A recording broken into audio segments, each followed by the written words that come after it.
Untuk informasi lebih lengkap dan berita terkait, jangan lupa untuk klik link di deskripsi. Dan jangan lupa juga untuk unduh aplikasi CNBC Indonesia di Google Play Store dan App Store. Dan yang terakhir, jangan lupa untuk subscribe ya.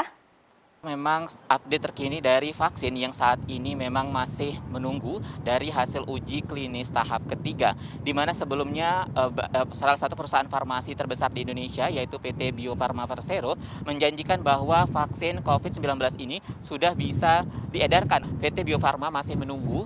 syarat yang bisa diberikan oleh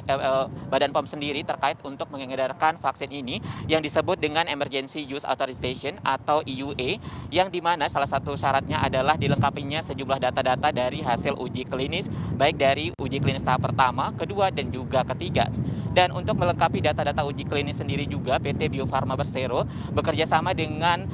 salah satu negara yaitu Brazil yang juga telah melakukan uji klinis jauh lebih awal. Sehingga dengan adanya pertukaran data ini nantinya diharapkan data-data tersebut bisa digunakan untuk melengkapi sejumlah data-data yang diperlukan oleh PT Bio Farma Persero sendiri. Dan sampai saat ini juga vaksin yang tengah berada di fase ketiga ini melibatkan sekitar 1.630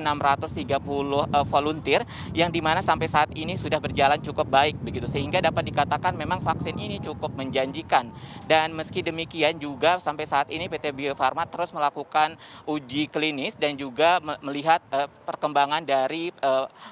pemberian vaksin yang diberikan kepada beberapa volunteer sendiri. Dan sampai saat ini juga Badan POM yang sebelumnya menjanjikan bahwa EUA ataupun izin yang bisa diberikan pada awal Januari mendatang, sehingga di akhir Januari nantinya EUA ini sudah bisa diberikan, karena memang sampai saat ini PT Bio Farma masih melengkapi data-data klinis yang merupakan salah satu syarat dari pemberian izin sendiri, di mana beberapa syaratnya itu adalah pemberian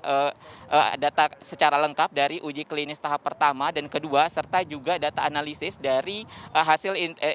uji klinis fase ketiga yang saat ini masih juga berjalan. Dan beberapa faktor yang juga masih saat ini diuji oleh PT Bio Farma bekerja sama dengan Fakultas Kedokteran Unpad, yaitu mulai dari keamanan, efikasi, dan juga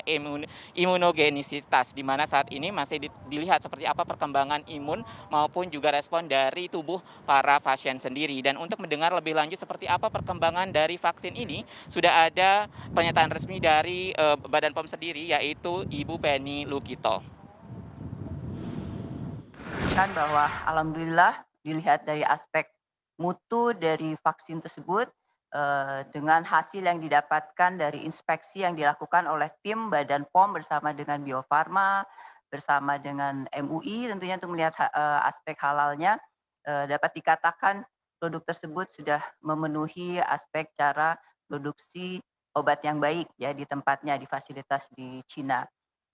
Tapi menunjukkan aspek keamanan yang baik, dan ini akan terus kita pantau sampai 3 bulan, kemudian juga nanti full 6 bulan ke depan. Nah, dari aspek khasiatnya, tentunya kita membutuhkan vaksin yang tidak saja bermutu dan aman, ya tentu itu utama, tapi juga menunjukkan aspek